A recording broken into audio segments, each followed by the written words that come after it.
So in 2017, question 1, our titration question in the higher level paper, was on the ammonium iron 2 sulphate versus potassium permanganate titration. So we're going to go through the calculations from that question, and to begin with we're going to identify which numbers in the information we're given belong to which chemical. So as we start, the first number we see here is 8.82 grams of crystals. So what crystals were they? A solution of ammonium iron 2 sulphate used as a primary standard was prepared by dissolving 8.82 grams of the crystals. So that's talking about our ammonium iron 2 sulphate in dilute sulfuric acid and making the solution up to 250 ml, so that belongs to that as well, with deionized water.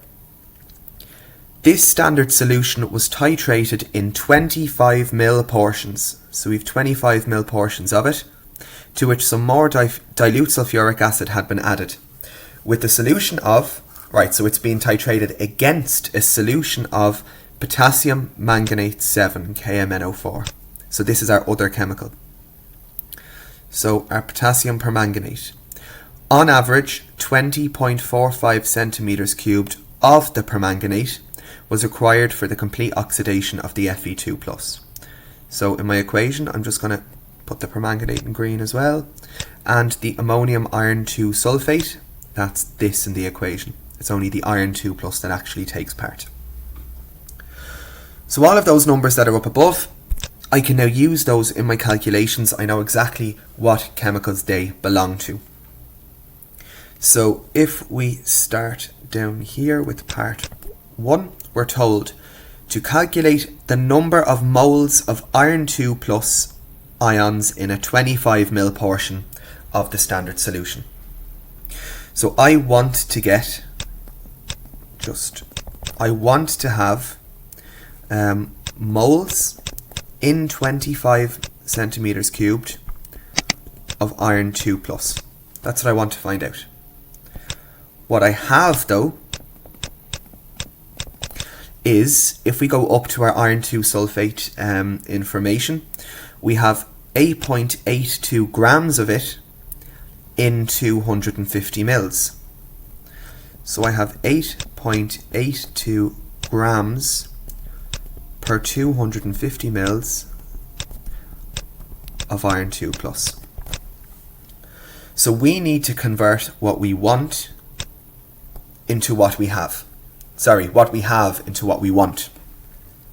So to do that, I'm going to need to turn grams into moles and then convert from 250 mils to 25 mils.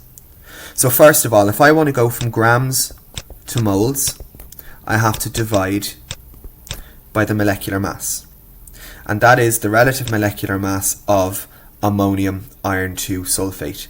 So I need to get the molecular mass of ammonium iron 2 sulphate. So we have NH4 2 SO4 dot FeSO4 dot 6H2O. This is not a molecular formula that you're going to have to remember in your exam, so don't worry about that. Now when we add up the atomic masses for each of these, so nitrogen is 14, I have 4 ones. All of this needs to be doubled because I have 2 of those ammoniums. I have a 32 for sulfur, 4 16s for oxygen, a 56 for my iron, another 32 for sulfur, another 4 16s for those 4 oxygens, and I have 6 waters. Waters are 18. When we add all of that up, we're going to get 392. So to go from grams to moles, I need to take my 8.82, because that's how many grams I had, and divide by 392.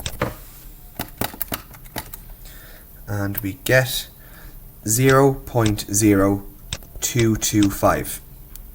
So my units were grams per 250, but I've turned those grams into moles now. So I have moles per 250 mils of Fe2+. Now still, that's not exactly what I want. what we need to get is moles in 25 mils. So to go from moles in 250 mils to moles in 25 mils, we're going to divide by 10.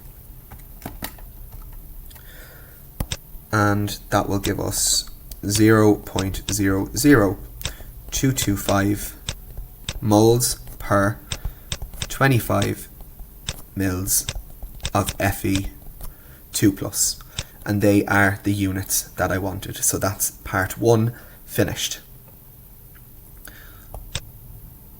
Then up to part 2. So part 1 done.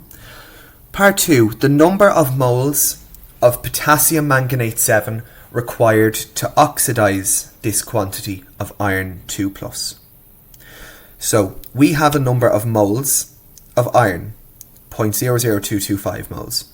To convert that into a number of moles of another chemical, we need to use the ratios above in the balanced equation. So if I take the ratios from up here, what I have is that my permanganate ion ratio to my Fe2+ ratio is 1:5.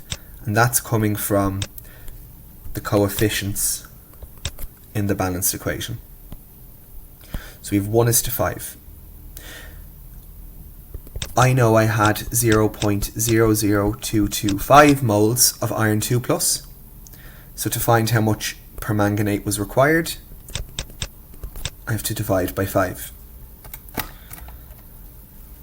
And that is 0.00045 moles of MnO4-. So I have 0.00045 moles of MnO4-.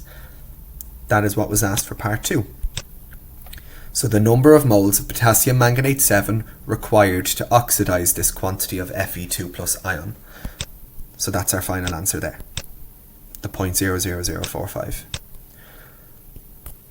Third part now, the molarity of the potassium manganate 7 solution. So by molarity, what it wants us to find is moles per litre. What we have though is, we know we have 0.00045 moles in 20.45 mils of the potassium permanganate. So for part 3, I know I have 0.00045 moles in 22.45 mils of my permanganate. Isn't that number correct? 20.45, sorry. I need moles per litre though. It's asking for molarity. So to get moles per litre, I need to divide by 20.45 and multiply by 1,000.